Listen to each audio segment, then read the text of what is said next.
Hi, hello. Logesh, can you hear me? Yes, yes. Hey Sachin, how's it going?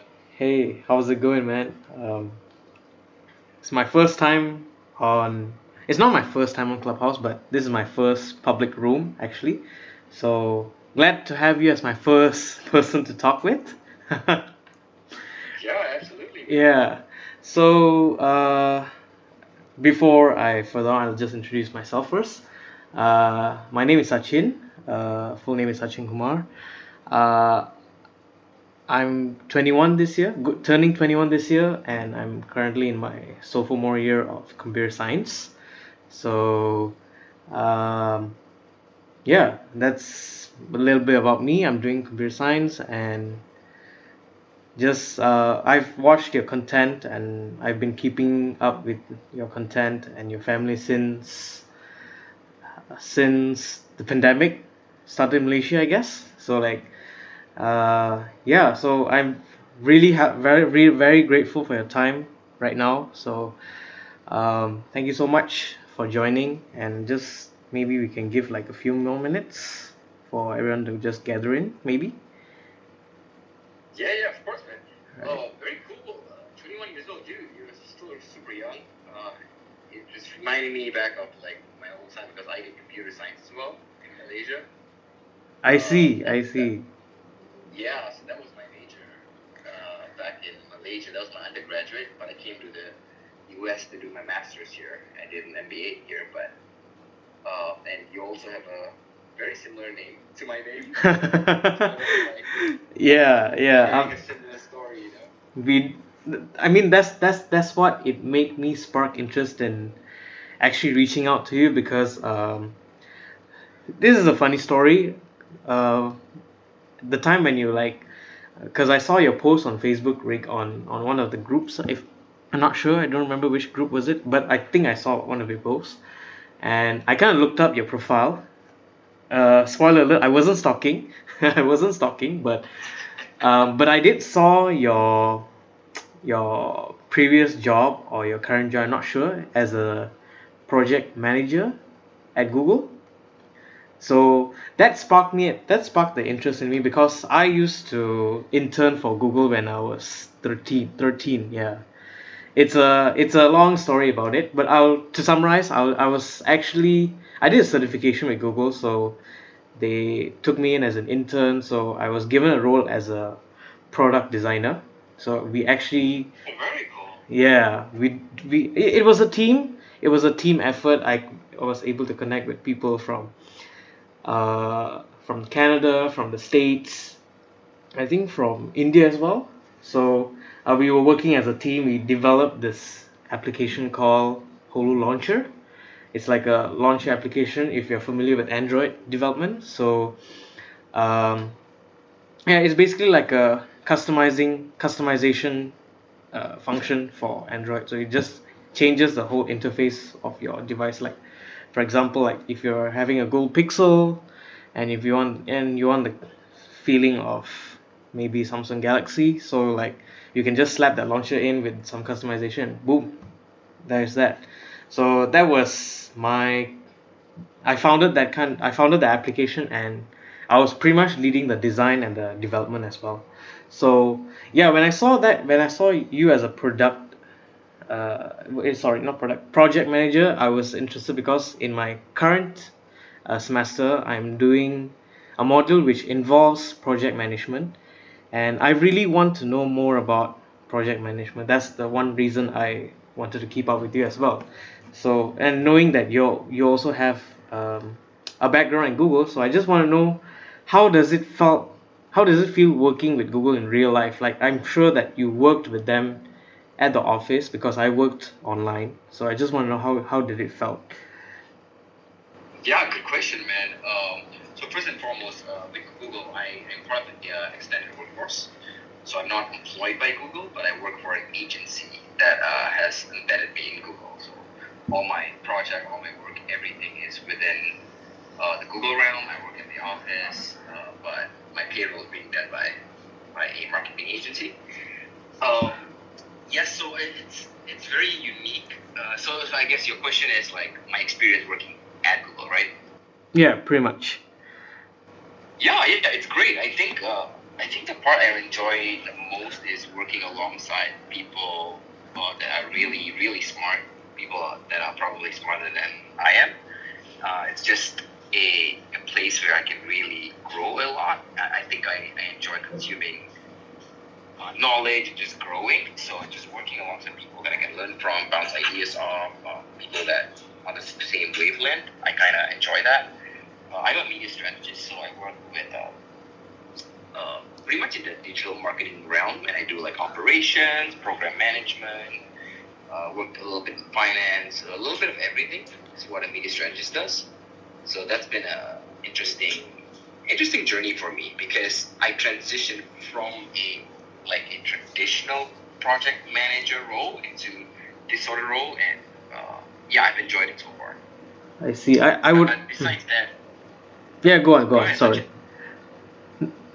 I was about to say, besides that, obviously the perks of working at Google, it's, the food, the convenience, you can't beat any of that, the morning espressos and all that. Like, yeah, those are all fun. All fun. I would agree on the part where you work with smart and very, how to say, very likewise kind of people. Because when I was working with them, I felt like I was not smart enough, like I wasn't capable enough to work with them. But then, you when you work with these guys, you feel like, wow, these guys are like so. It's like they know their stuff, like they know their stuff.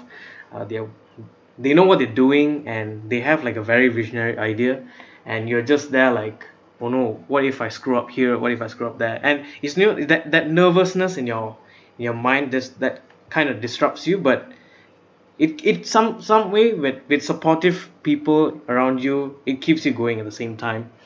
So like, Yeah, yeah, definitely. So I that's think mm-hmm. in line with that too, I think I resonate a little bit with you, right? When I joined, Google's extended workforce, I definitely felt intimidated, like working alongside these people.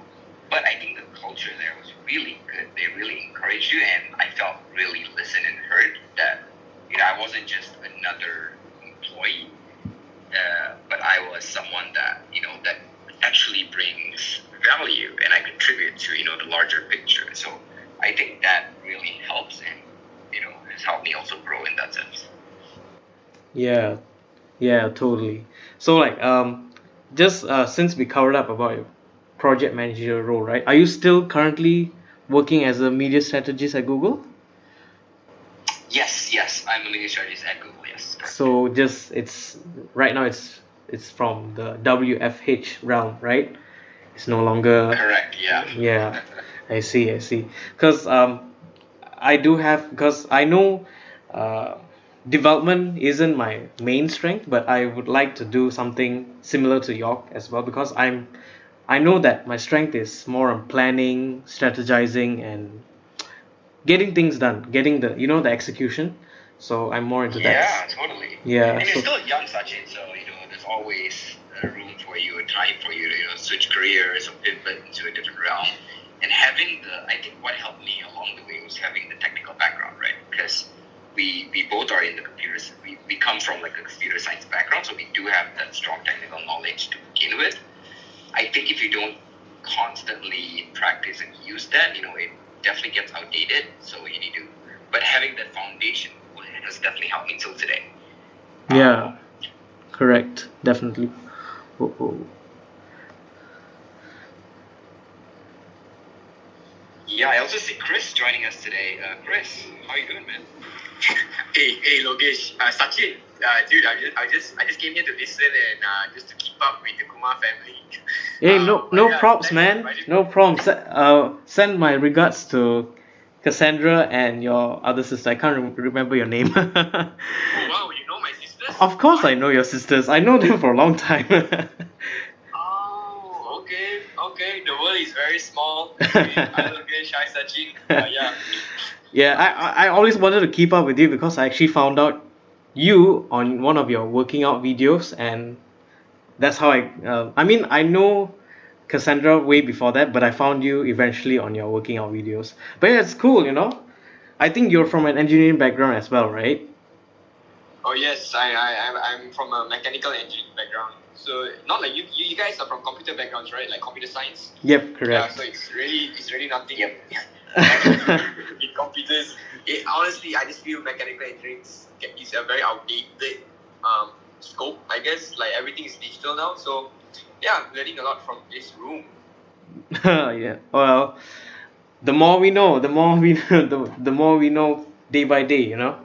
So as moving on, so since you're still as a project manager role, and I also wanted to know what made you started YouTube, or what made you saw YouTube as another side career as well, you know, because a lot of people, oh, sorry to interrupt, because a lot of people, including myself, have seen the potential is given out of YouTube, where I mean your content just makes a reach, whether it's useful or not useful, whether it's if you hit that niche market or the right audience, it works. So like on for Logesh side, I can see that you're more on the family friendly, more positive kind of content, because even today I think Logesh just uploaded a video like an hour or two ago. I was watching it earlier, and to be honest, not even a single time I've never frowned or never smiled on one of their videos, because every time, even today's title was a bit clickbaity. I was thinking that he had some serious trouble, but then turns out it's ice cream. Turns out it's just ice cream addiction. Yeah. So a little bit background on YouTube, right? Yeah. It was in 2018. Was when actually my wife and I we picked up our camera, which is a cell phone, and started just vlogging, our adventure. I've been a YouTube consumer for the longest time ever. I really, really enjoy watching YouTube videos. I cannot remember a day that I've gone without watching at least one or two YouTube videos, right? It's something I really, really do enjoy, and I've always wanted to, create videos. It was never becoming a YouTuber. It's more of like, oh, it'd be cool to like put out a video. So going back to my story, back in 2018, we picked up our phone, we went out to this, I think it was a Brazilian steakhouse, and we vlogged that whole day, that whole dinner experience, with our phones and everything, and it was kind of awkward. It was weird. I've never posted that video. And then we did that again, I think the following weekend or so. We went out to San Francisco, on a day trip. We vlogged the whole day. Talked about like what we did and stuff like that, and I think I really enjoyed shooting the second video, but unfortunately when I came back to my computer, the sound was like destroyed, right? I don't know what happened. I tried to use this like really cheap external mic that you plug into your phone, but it just, something must have happened and it just didn't capture all the sound. So that was really discouraging. So that was literally the only two videos that I posted.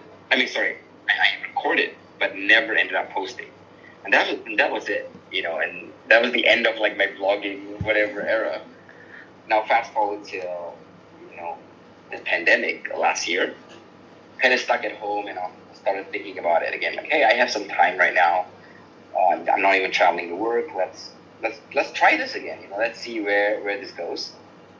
So this time the intention was slightly different. It was more of like, we have kids, and let's just document our lives. Let's just start telling stories of our lives, so that someday in the future we can watch back. I don't care if people don't watch our videos, but at least I have this as a memory.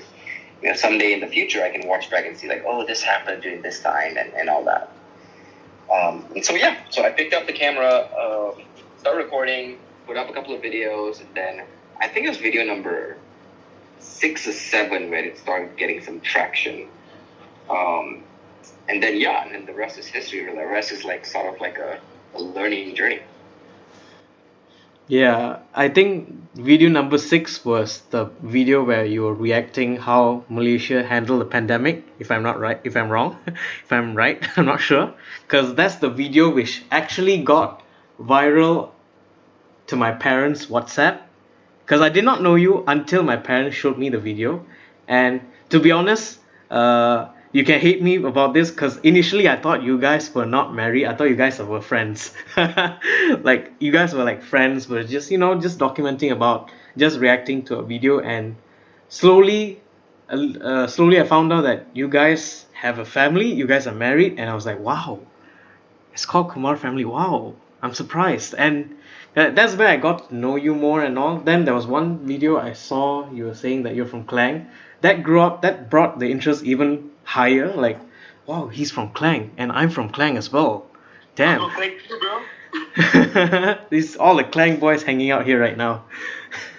Like, Yeah, the relatability, right? I think that's really cool. I've had so many people come on the channel and say like, "Oh, I'm from Klang too." Which part of Klang are you from? Bukit Tinggi as well? No, I'm from Palm Grove actually. Oh, Palm Grove, Palm Grove. Oh, Yeah. because It's funny. It's funny you mentioned that your parents was the one who like sort of like shared with you through WhatsApp and all, because a lot of people reach out to me and say like, "Hey, my mom told me about this. Hey, my dad told me about this. Hey, it was like." It's always the parents that find out about us.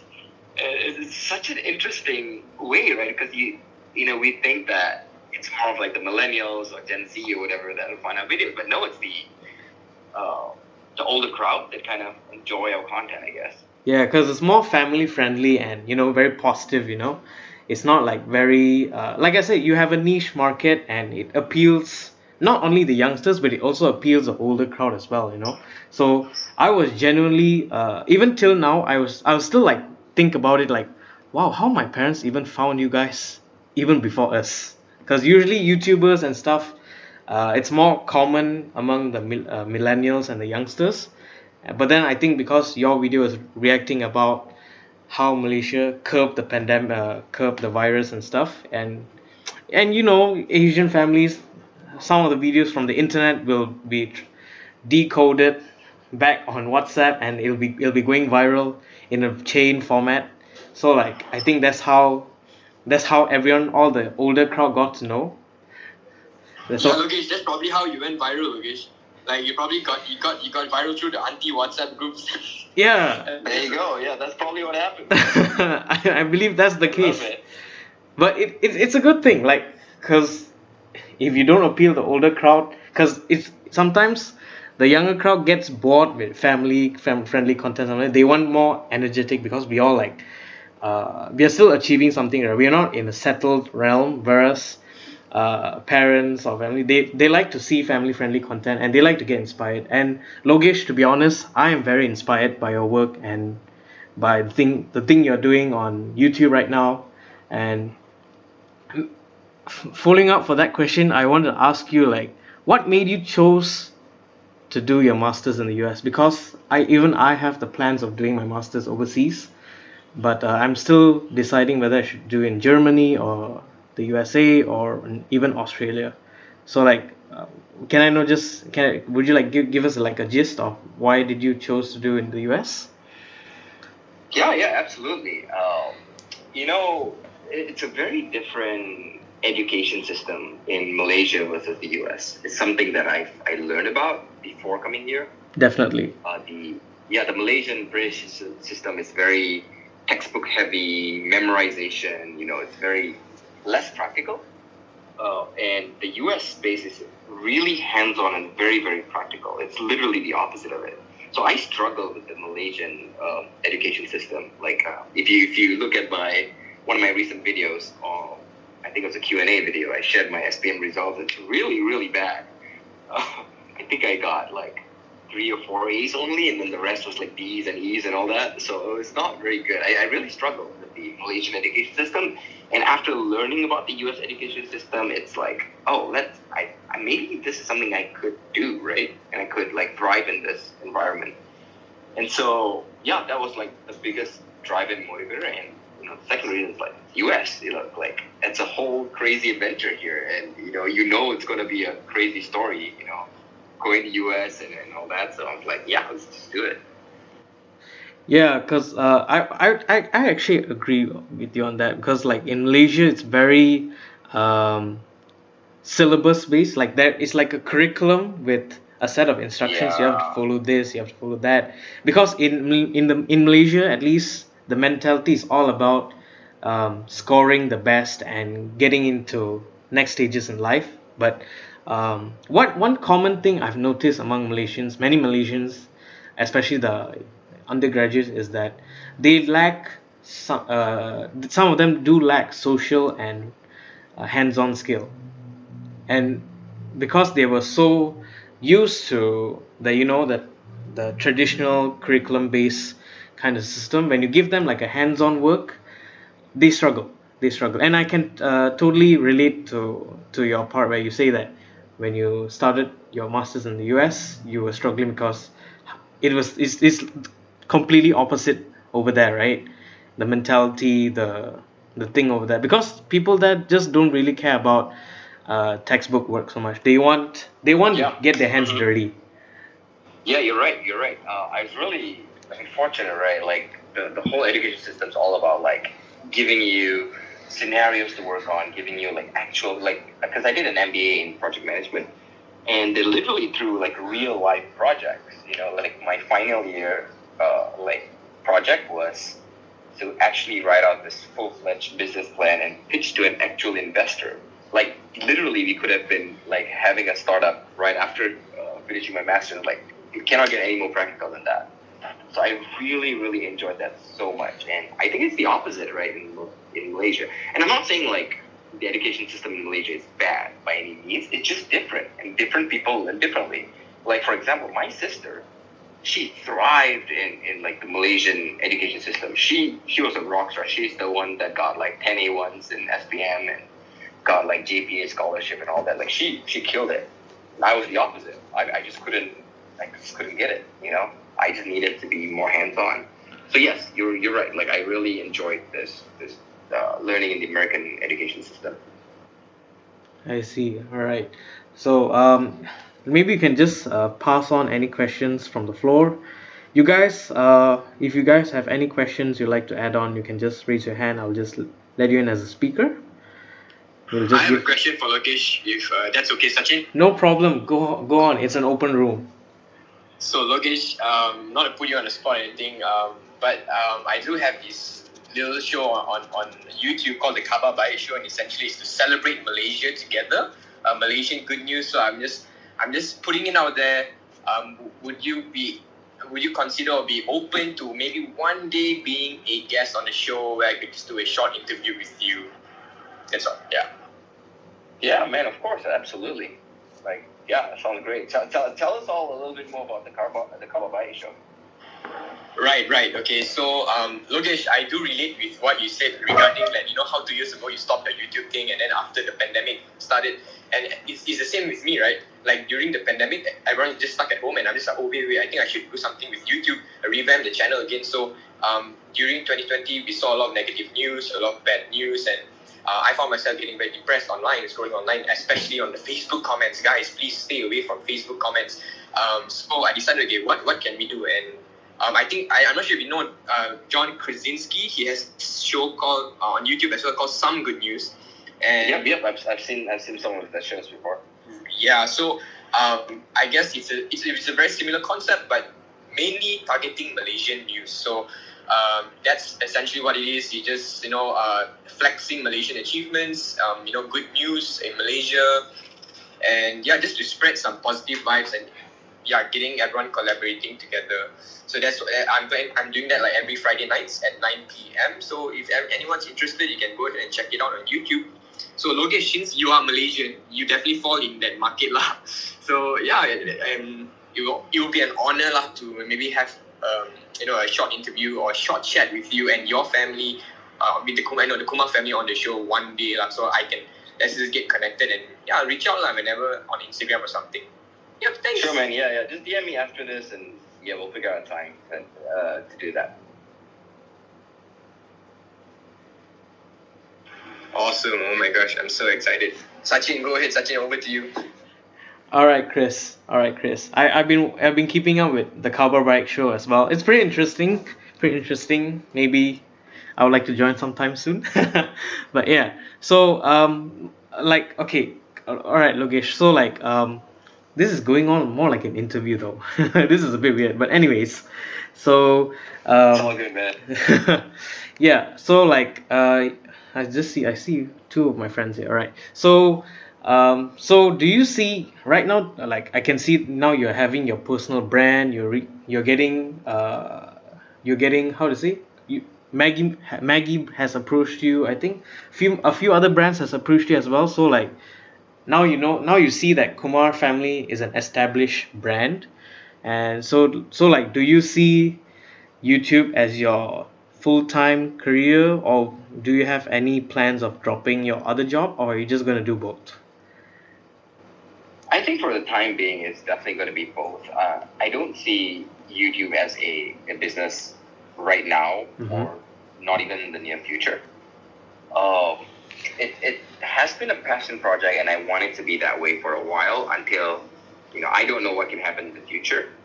But, just being really transparent, right? Like every single dollar that we've made on the Kumar Family YouTube channel, we have literally reinvested everything back into making more videos, whether it's equipment, whether it's just giving the money away, whether it's creating more content, whatever that could be. Like we haven't seen not even a dollar. So obviously with that sort of approach, we can't, that can't pay the bills yet. So right now I want to, still do my regular full-time job and have Kumar Family be just this passion project on the side. And it's something that we really enjoy doing, right? It hasn't felt like, oh, it's a job or it's a work. It's something that I really feel fulfilled doing, if that makes sense. So yeah, I want to continue having it that way and build a foundation with the Kumar Family in that sense, right? Like we want to, like what you see, like we were talking about it, Sachin, like, oh, you see this positive vibes from our video. Like that's what we want to share. We want to share positive vibes. We want to inspire people. We want to make people happy. After watching a video, coming out of it feeling like, man, I feel happy. I can take over the world. We want people to feel that way. And at the same time, we want to achieve the mission of like sharing Malaysia. One of the things when I moved to the States, and that I really quickly learned is that not a lot of people even know of Malaysia's existence, which is really, really sad, to be honest with you. It's really discouraging. And I ask people like, hey, have you heard of Malaysia? And they're like, oh, isn't that the place where the plane went missing?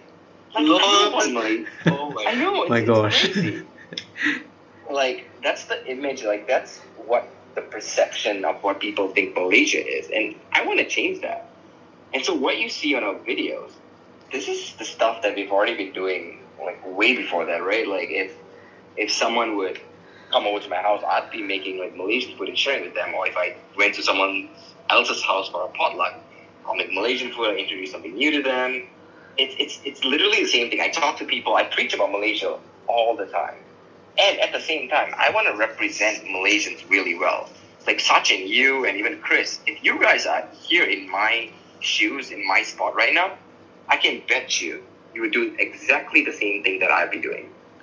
Like I know every single Malaysian out there would be like so proud of their country. They want to share their food so much. They want to bring that Malaysian culture over to, and sort of like show people that there, wherever they go.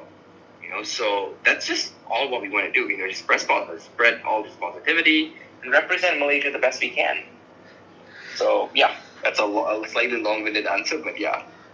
No, it's all good. It's all good. I think you definitely can bet me preaching about Malaysia in some time very soon, because like I think a lot of us will feel away when we leave our homeland and then we go to another land hoping that things will be better. Then there'll be a time that you feel like, damn, I miss my place. I miss Malaysia. Miss how the food, especially the food. I think you can never go wrong with Malaysian food, in my opinion. I mean, I know that there's still a long-term battle among Malaysia and Singapore about who owns nasi lemak, who owns this, who owns that. But then, but I can tell you one thing: you can never go wrong with Malaysian food. And speaking of food, right? Since you've been in the US for some time, how many years is it? Can I know? Yeah, it'll be 10 years in June actually. So it's about 9.5 years now. 9.5 years. So in 9.5 years, what is that one food you would recommend anyone from Malaysia to come over there and try? Oh wow, this is a really good question. Just one food, huh? I mean, it can be anything. It can be drinks, it can be food, it can be anything. Because we've seen how we always preach about Malaysian food, right? Maybe US has its own gem. Maybe we don't know. Yeah, definitely. Yeah, I think. Oh, it's funny because usually it's the opposite, right? I'm trying to like convince people and share Malaysian food with them. So now this is the opposite of it. So, yeah, if it's American food, I think say if like any of my friends came over here, I would probably bring them to In-N-Out Burger or Shake Shack. That's either the two places that I'll probably bring them. A really good cheeseburger. Those are like my two favorite cheeseburgers here in the States. You can't go wrong with them. But at the same time, it's very different from your typical Romney burger. Romney burger is like slapped together with all these different sauces. The flavor is like super complex. It hits the sweet notes, the spicy notes, the creamy notes, and everything. Whereas like Shake Shack and In-N-Out Burger, they're just like traditional cheeseburgers in like the most purest form. So some people might like say like, oh, it's the best thing ever, and others might be like, no, this is just too bland for me. So it's very difficult. I personally like it. My taste buds have obviously like grown since I came here, and that's probably the two different burgers that I'll probably share with others. Logesh, In-N-Out Burger is huge, man. Like if you're from Malaysia, you definitely when you go to the States, people will be like, oh, dude, you should try In-N-Out, which is exactly what you're saying as well. I was in the States last year, January, and I was in San Diego, and so I think I visited Hollywood, and then there was a new, there was a In-N-Out Burger nearby. And then, of course, I heard this, that people told me, like, oh, Chris, when you go to US, right, you might go try the In-N-Out Burger. So we went to the In-N-Out Burger nearby. Oh, man, it was packed with tourists. All the Asians were there. It's crazy, but I didn't try it. It's good. It's really nice. Yeah, it's good.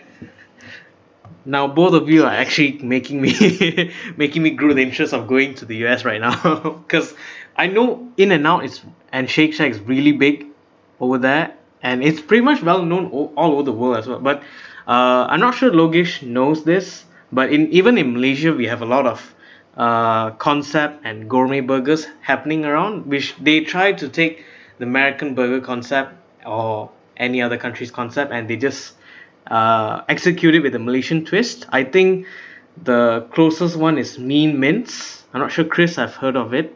Mean Mints in PJ. No, bro. I have not heard of it, but I check it out. Yeah, so Mean Mints, I've been there, but I've never tried. They're well known for their beef burgers, but I've only tried their chicken ones. But they're good. They're good. But I can't assure you that it resembles American taste or not. But I'll definitely check it out. Sachin. Speaking of In-N-Out, right? Burger Lab has an In-N-Out tribute burger, so they kind of like try to simulate the exact ingredients from In-N-Out in US. So I mean, if you really want to try, you can try in Burger Lab's place, In-N-Out tribute. Oh, okay. Oh yeah, I think I've seen it before, but I've never tried it. But I'll say this, for anyone who wants to come to the States, and if they do try In-N-Out Burger, there is something on their secret menu called the animal style In-N-Out Burger. So ask for that. That's something that it comes with grilled onions and their special sauce and all that. Oh, animal. Wait, what is it? What is it called again? Animal what? Animal style. Oh my it's God. Like not so secret menu, like everyone knows about it, but it's not on the official menu. It's basically what it is. Oh, I see. All right. Cool. I mean, since we are on the topic of food, right? How are you convincing Rachel to? Can I call her Rachel? I'm not sure whether I should even use the name or not. Oh, she's here. Yeah. So. Oh God, she's here. She's. Yeah, you can invite her up. Hi, Rachel. She's here. Wow, she finally joined. Hi, Rachel. Hello. We were just talking about you, and boom, you just appeared. So since you are here, like, how? Let me ask you, um, what is your one favorite Malaysian food so far? My all-time favorite is chicken rendang. Oh, good taste, good taste, good Oh my taste. gosh, guys! I love how Rachel pronounced rendang correctly. Good taste. And he wasn't rendang, you know. Damn. I trained her well, man. We can see that. We can see that. So you're getting the bawang right. You're getting the onion word right, right? It's not burong. It's bawang. I don't think I'll ever be able to make that mistake again. All right. So, I mean, since both of you are here, right? Let's talk about how you guys met and what did you saw each other. You know, like what Right made. before that, I just want to address. Atika came up to the speaker. Did she have a question? Just want to address that right before you jump to your questions. Oh, sure, sure, sure. Oh, yeah, I just brought it. Atika, do you have any questions? Yeah, I do actually. Sure. Well, before I ask some question, I just want to tell both of you, Logesh and Rachel, you guys inspire me to create a podcast. And I have actually two questions for both of you. If you come back to Malaysia, what's the first thing you want to, hantam to eat it? Like you want to try it. I know. I think you answered this in YouTube, but I kind of missed it. Maybe you can share some answer. Yeah, of course. I will say it right now, this will change every single time because of all the videos I watch online. But recently, I watched this. I think kamu tahu kan macam KL foodie video. They have all these videos that they share all the time. Yeah, tahu. So I baru nampak video daripada nasi lemak company. I think they call them Nale. I think there is a restaurant Nale kat Shah Alam. It's in Shah Alam. Kat Shah Alam. Yeah, and the nasi lemak looks like to die for. I'm like literally dreaming about it. Then one day I woke up in the morning, the next day after watching the video, and I'm like, I just want that so bad. So I think that would be the first food I would go for. Oh, okay. Tak perasan kot that one. Yeah, I saw the video. It's just, air liur meleleh. What about Rachel? For me, I've actually never had nasi kandar, and I want to try that next time we're in Malaysia. Oh, okay. Another question. What time is over there? Because I have a sister in Washington right now. I think it's like 1 a.m. over there. I think they're already asleep. So I'm wondering what time is over there in San Francisco. Yeah, it's only 10:38 right now. Is she in Washington or Washington D.C.? Washington D.C. Okay, because Washington State, it's the same time as us, but Washington D.C. is 3 hours ahead of us. I see. All right. Thank you, by the way. Should I call you Rachel or Kak Rachel? Oh, please just call me Rachel. Oh, okay. All right, thank you. Because she's older than me. No, Atika, in US, we don't, everyone is like, you call by first name one. Okay, all right, I see. Right. I think so, that's why I always watch the movies. You're right, Chris, it's usually they go by first name. I have to ajar Rachel, kalau we address older people kat Malaysia, we have to call macam encik ke, pakcik ke, makcik ke. Like lately kan, Rachel tengah mengambil kelas bahasa Melayu. So, saya ajar dia kena address dia punya cikgu macam Cikgu Zariman. Bukan just Zariman kan, bukan macam kan. Faham? Hey, Logesh, on the note of you talking about showing that perception of Malaysia in the States, I really love that, bro. I think that's what's getting you guys viral as well, and people enjoying your videos. So really, keep it up, man. I think you're like one of the pride and joys of Malaysia right now. Loving how you're bringing the culture to San Francisco. And yeah, looking forward to more awesome content from you and Rachel.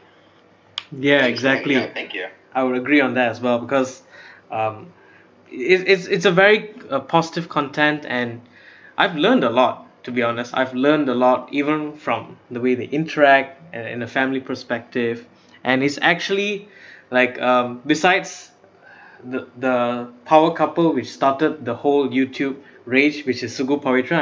I'm sure some of you guys are familiar. I think the next one was Logesh and Rachel. So like these two couples are like one of the most favored couples right now at the moment. So keep it up, Logesh. I'm really looking forward to more content and more stuff from you. And speaking about nasi lemak nail, if you ever drop by to Malaysia, hit me up because I want to join as well because I really want to try it. Sure, man. Yeah, absolutely. Yeah. So is there any more questions? Anyone want to like speak? You can raise your hands. Let's wait for a minute.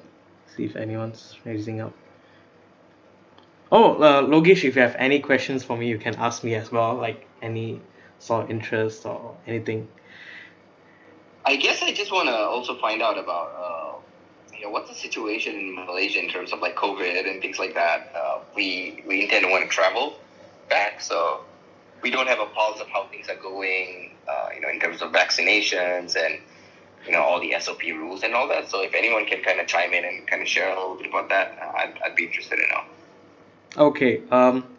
I'll share a bit of what's happening, at least in Klang.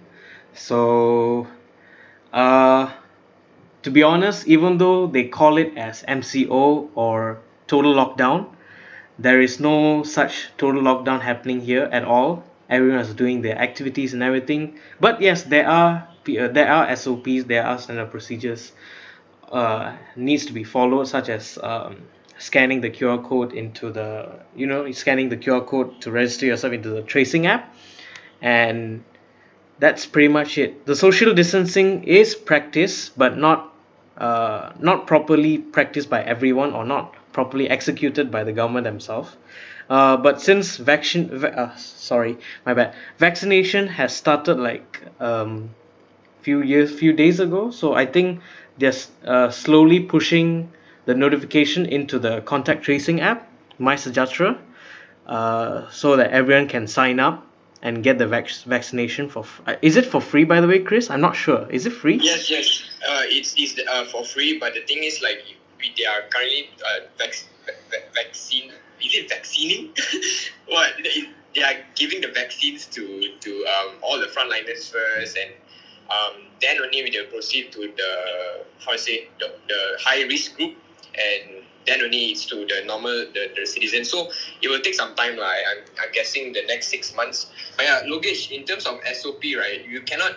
So currently, what's happening is that they call it an MCO, but it's not, the SOP isn't really in line with the name. So, for example, so what you need to know is that you cannot travel interstate or inter-district for now. So that's the one of the SOP. So if you are caught at a roadblock, and I just saw this on the news earlier today, the fine has gone up from 1,000 ringgit to 10,000 ringgit. It is absolutely ridiculous. Yeah, I saw that yesterday as well, and I was crazy. 10,000 ringgit is a lot, and even 1,000 ringgit is a very big amount for a lot of Malaysians. Yeah, but Logesh, if you're coming back, all you need to do is just quarantine yourself in a hotel or something, and then so you still can come back. If I'm not mistaken, you just need to go through the quarantine period of 10 to 14 days, and that's true. Yeah, it's actually, if we have a COVID negative test, it would only be 7 days. But for the challenging thing is, for us is, say we even take some time off from work for like 3 or 4 weeks, it will be spending 1 week in quarantine. So that's such a waste of time for us, right? And also, like, the whole family being stuck in a hotel for a week, that's kind of a challenging situation. So that's why we are like trying to be patient and see if the rules are a little bit more, the restrictions are lifted a little bit, then it's a bit more incentive for us to come back. But yeah, just being patient. Because just yesterday, the health minister, is it health minister? The health director general, the health DG, he announced that he just gave an announcement that this interstate and inter-district lockdown will be held until 70% of the population is vaccinated. So probably we'll be expecting an extended lockdown, probably another few more months, maybe 6 months. It's going to be 2020 all over again, I guess. But oh man, it's so sad, man. Cannot travel. Yeah. Travel for the next year. No. Yeah, it's kind of discouraging. What's even more draining as a student, because I've been stuck at home for about a year now. So I basically completed my sophomore year at home, and I'm gonna start my third year in months' time. And if it's gonna be at home, I'm just gonna be flipping tables at the moment. God, it's Yeah, so. that must be rough, man. Yeah, I mean, it's sorry, Logesh, you're saying? No, go ahead. I was just saying it must be really rough for students. Yeah, it's really rough, and those who are paying, though, especially from the private institutes, because apparently most of them are not offering discounts, even though it's online, because we are not even utilizing any of the resources. We are just doing Zoom calls and Microsoft Team calls. So I'm not sure how much of the cost is being utilized for resources, but I'm not there to justify because I'm a full scholar. So, but I definitely can relate to how my friends feel when they bring up about fees and payment, because it's tough. Some of the families are going through tough times as well during this pandemic, and they can't afford expensive education as well. And being 1 year stuck at home, even though it's computer science, right? I know all our work is pretty much on the computer and all. I just miss I just miss physical interaction. I just miss. Yeah. I haven't seen my friends for almost a year now. Not almost. It's exactly a year, to be honest. The last time I saw. Hmm? Shout out. Oh, sorry. Yeah, go ahead, Logesh. No, sorry. I was just gonna say, like, yeah, I feel like for the younger generation, the students, the college students, even like high school students and all that, I think they are struggling the most because they lose that social aspect so much. And it's very important, in your growth, that social aspect, like how you interact with your friends and you collaborate on different things and all. It's so important. And I know that, it's even more difficult that you don't have any end in sight. You don't even know when this is going to end. There isn't like a deadline, It could just go on and on. We never know. So, yeah, I feel you, man. Shout out to all the students out there right now listening, because seriously, I don't think I could have handled this while I was studying. So, yeah, really, like, hats off to you guys, man. Like, going through online graduations, like, what even is that? Yeah, so seriously, man, I like all the best to you guys. Hey, I have a question for Rachel, actually.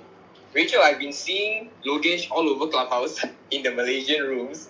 Are you as active on Clubhouse? Not at all. It is more low, but it's fun to join and like kind of listen in a little bit more. But he likes to join all the Malaysian rooms, which, since I don't speak very good Malay yet, I don't feel as confident in. But yeah, maybe I should till I get better at my bahasa. No, Malaysians can speak English as well, Rachel. So yeah, I think so.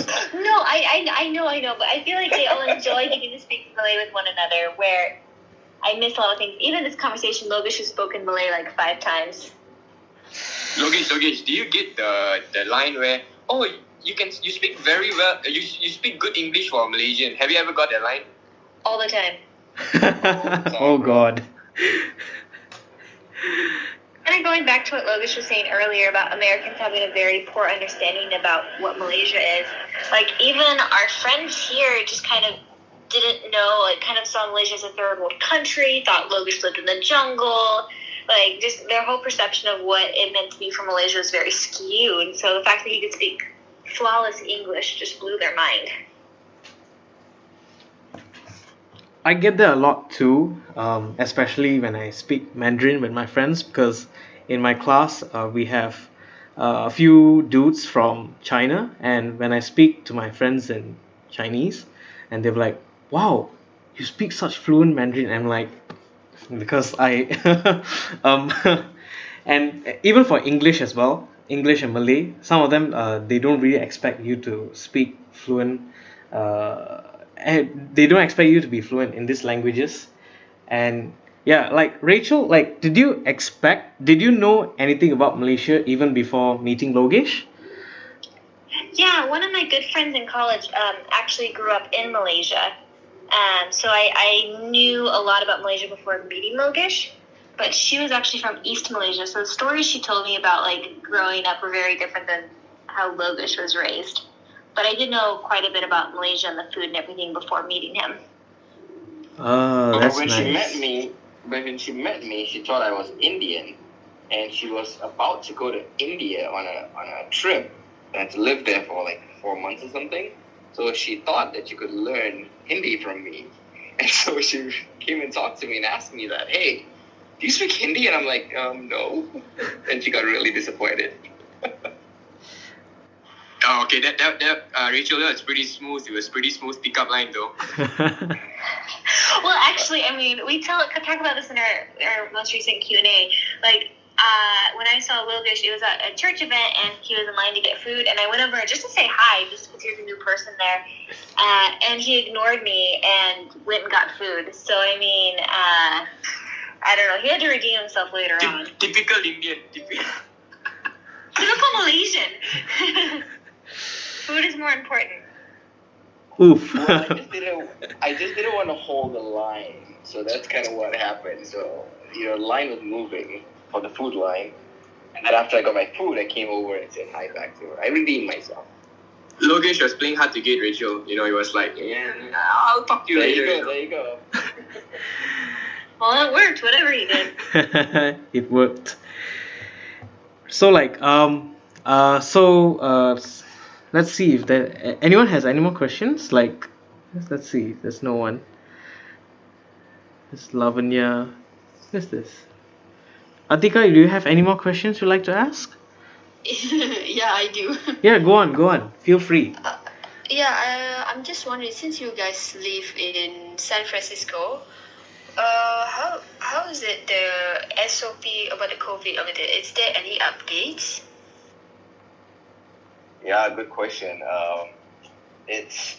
We have the rules here, but honestly, it's not really enforced. The only really big rules are for businesses and like restaurants and things like that, where you cannot eat indoors in restaurant and all that. But for like regular people like you and me, they say that, oh, you cannot have house gatherings or you cannot do this and that, but it's not enforced. So boleh je buat, like nobody would say anything. There's no like fine or anything. There's no consequences if you do it. So people just do it. So that's why I kind of like how Malaysia does it, right? Like it's really enforced. And I know it's not perfect, but having like someone 10,000 and things like that, they're taking it very, very seriously. Whereas it's the opposite here. Not just that. I think it's just that they try to take advantage sometimes.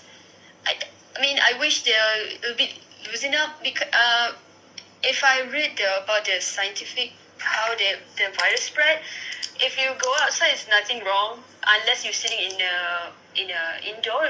They have a high tendency to to spread around.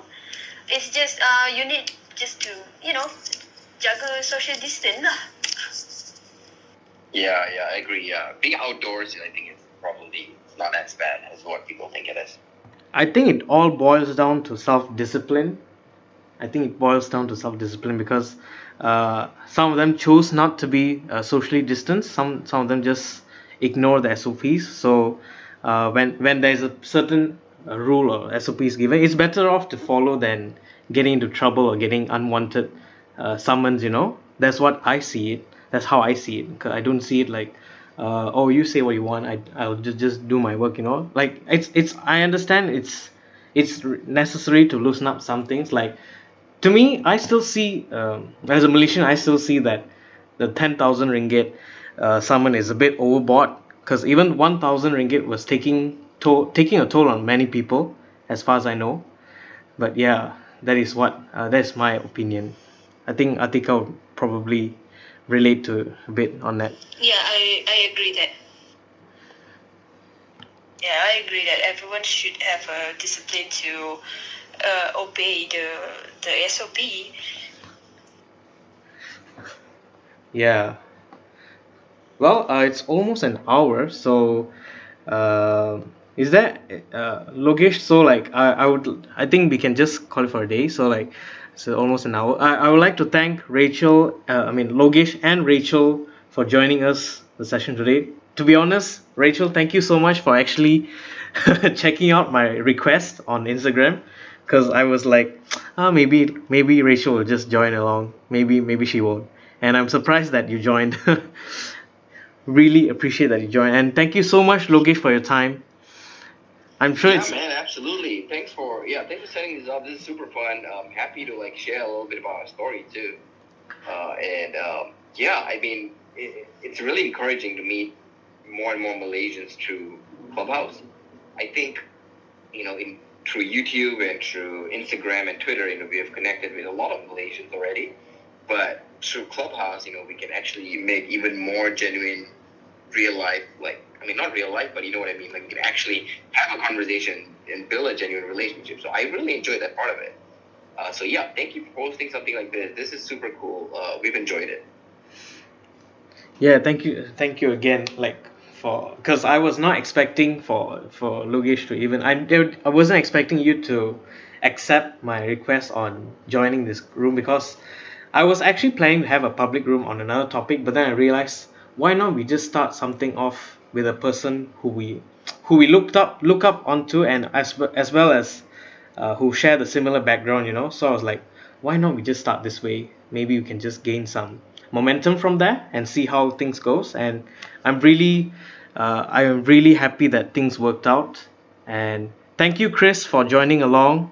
Maybe we should have another session with Chris Yeah, hosting the show. I just want to say, yeah, man, yeah, I'm looking forward to speaking more with Logesh and Rachel as well, maybe for you for the Cover by show. And I would really love to hear about how you guys got together, and I'm sure everyone would too. So yeah, looking forward to that. And Logesh and Rachel, you guys are so awesome, like really down to earth people, very humble, and it's really an honor to be able to speak to you guys and learn from you guys as well. So keep it up, guys. Really loving the positive videos. Thank you so much. I appreciate the nice words, Chris. All right, we can call it for a day. Thank you so much. I think we can end the session now. Thank you so much, Logesh. Thank you, Rachel. Thank you, Atika. Thanks everyone for tuning in. Welcome. Bye bye. All right. Stay safe. Take all. care. Bye. Bye Thank you, bye. Logesh. Thank you, Rachel. Yep. Thanks, Atika. Have a good one, yeah? Right. Have a good one too. Thank you, Sachin and Chris. Bye bye.